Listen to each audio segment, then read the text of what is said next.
El día de hoy vamos a poder conocer un poco de lo que ha representado la sociología acá en Guatemala, tanto ya como un campo de estudio.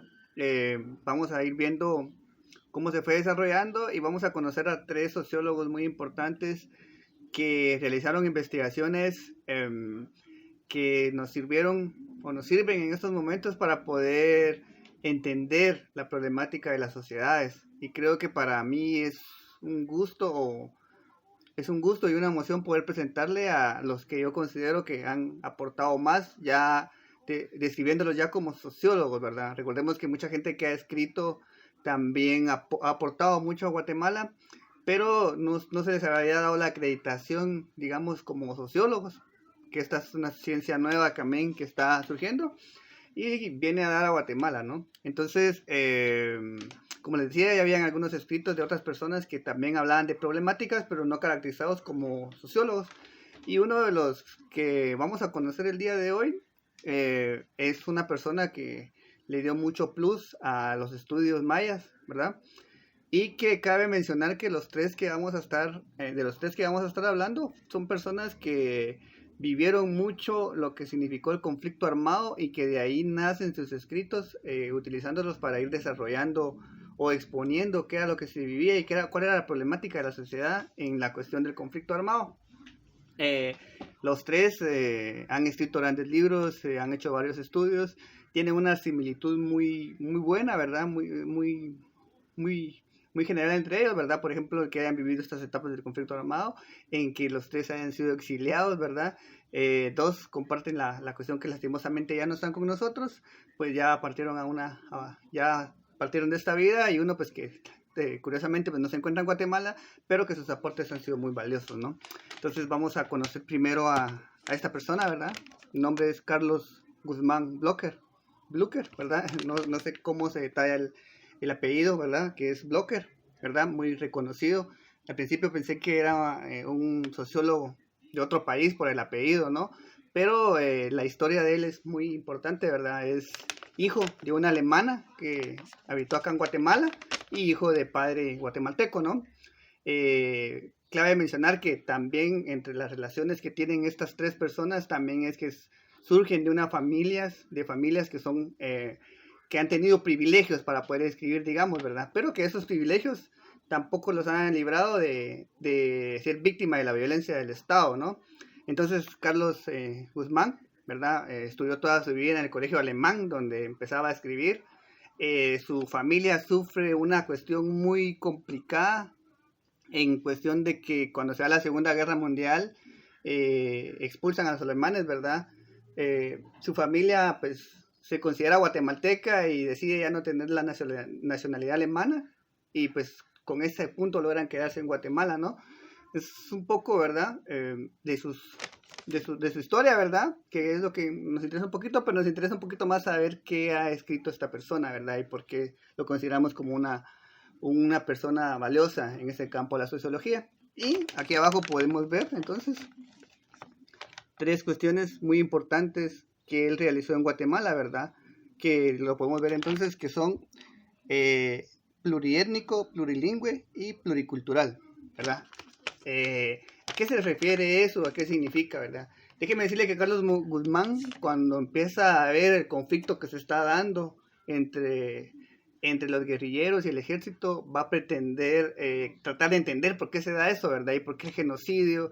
Y entonces se da cuenta que los estados de Guatemala no lograban comprender la realidad de los pueblos mayas, ¿verdad? No lograban convivir en esa diversidad. Se quería establecer un único camino que era el ladinismo, ¿verdad? Y entonces pues él explica cuáles son las costumbres, cuáles son las culturas, cuál es la cosmovisión de los mayas. Muy importante. Aquí tenemos algo más importante, ¿verdad? Lo conocen como una persona que ha tenido contacto, ¿verdad? Con la sociedad. Un contacto con la sociedad y con la realidad nacional, ¿no? Sus estudios no se basan únicamente en teoría, sino que también estuvo investigando mucho, ¿verdad? Y él hizo trabajo de campo, visitó las comunidades indígenas, y este es su aporte más importante, que hasta el día de hoy, pues hay cuestiones que buscan transformar el Estado hacia un Estado con mucha pluriculturalidad y que se respeten los derechos mayas y donde pueda haber diversidad de respeto.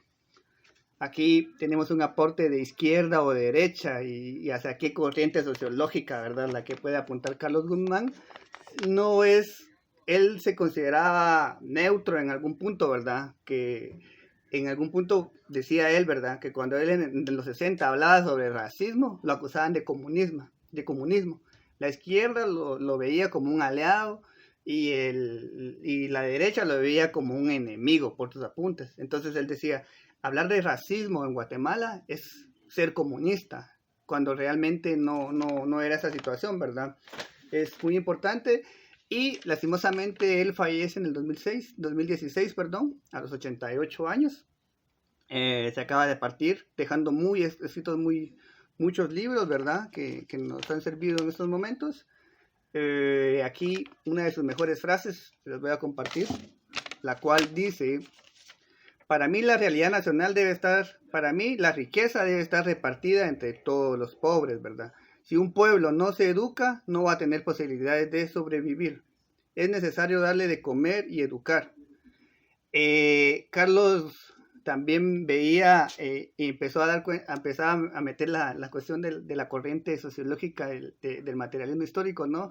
Él hacía una interpretación de que en el marxismo estaba la cuestión del proletariado y la burguesía, ¿verdad? Pero aquí en Guatemala él lo veía como dos luchas de clases sociales también, solo que no era proletariado y burguesía, sino que era una cuestión de indígena y ladino, ¿verdad? Siendo los indígenas oprimidos y el ladino el opresor en este caso. Es como una cuestión al neomarxismo, le llamaba el neomarxismo de Guatemala, ¿verdad? Vamos a pasar con el siguiente, ¿verdad? Que por ahí lo van a conocer, creo que estuvo mucho en cuestiones de la universidad, Heriberto Torres Rivas, ¿verdad? También sociólogo con muchos aportes acá en Guatemala y vamos a conocer algunos, ¿verdad? ¿Hacia qué fue lo que se metió a investigar o a escribir este señor? Y era una cuestión de los sistemas políticos. Muchos estudios sobre los sistemas políticos. Cabe mencionar que también él vivió en la época de la guerrilla y fue exiliado a otro país y eso le permitió poder estudiar más que las estructuras indígenas, es ver cómo se desarrollaba la democracia en Guatemala en aquellos años, ¿verdad? Por qué habían dictaduras militares, por qué cayó la revolución, estudios sobre ya la democracia en los años frecuentes, ¿verdad? Y él criticaba mucho la partidocracia o los partidos corruptos. Él decía de que en Guatemala no existía una democracia y una verdadera política de los partidos, ¿verdad? Él criticaba mucho porque decía que los partidos eran únicamente como un vehículo que cada 4 años aparecía y quedaba, ¿verdad? Sus estudios iban más apuntando hacia la cuestión política, ¿verdad?